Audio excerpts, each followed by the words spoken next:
Estamos aqui em Coroa Vermelha. Mais uma vez aqui, eu nessa filmagem. Já até tá assim, eu já devo estar enchendo o saco, né? Mas ó, olha lá.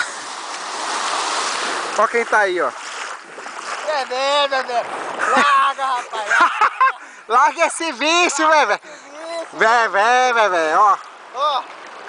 Ó. Rapaz, bebê, ó. Quando você tá aí se regaçando.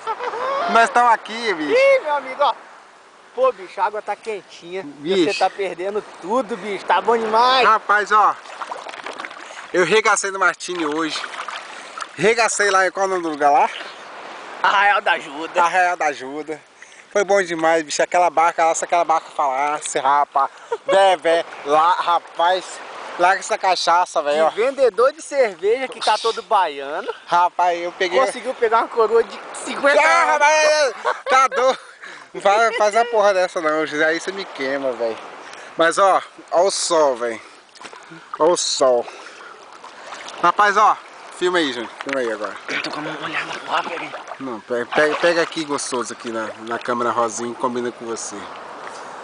Rapaz, ó, muitos passam a vida toda sem descobrir uma beleza dessa, cara. Não tem coisa mais, sabe, mais prazerosa que olha o céu. Cara, um lugar desse, entendeu? As amizades com coroa ali tomando sol, olha lá, ó. Né? De repente a gente descobriu a vida agora, entendeu?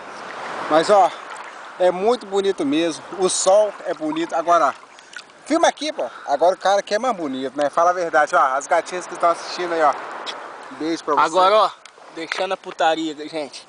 Sempre vale a pena ver o pôr do sol, pelo menos uma vez na vida. O pôr do sol e o nascer também, né? E o nascer do sol. Caralho, é Ver coisa... esse troço ali se pondo e nascendo. Ó, e um abraço Celinho. Celinho, ó, brother aqui do coração. Soninha, mãe do Júnior. Ó, eu não queria revelar assim dessa forma não, mas ó... Sai fora. Júnior é meu amor, velho. Ah, pô. Atolo. Aqui, dá agora. Ó. Ó o Baé, ó o Baé. Aqui, ó. Ó o Baé ali, ó.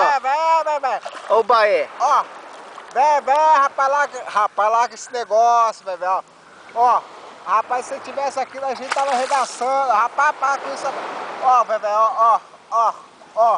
ó, tchucu gostoso, tchucu gostoso. Aí, valeu, abraço. Valeu, gente, até a próxima.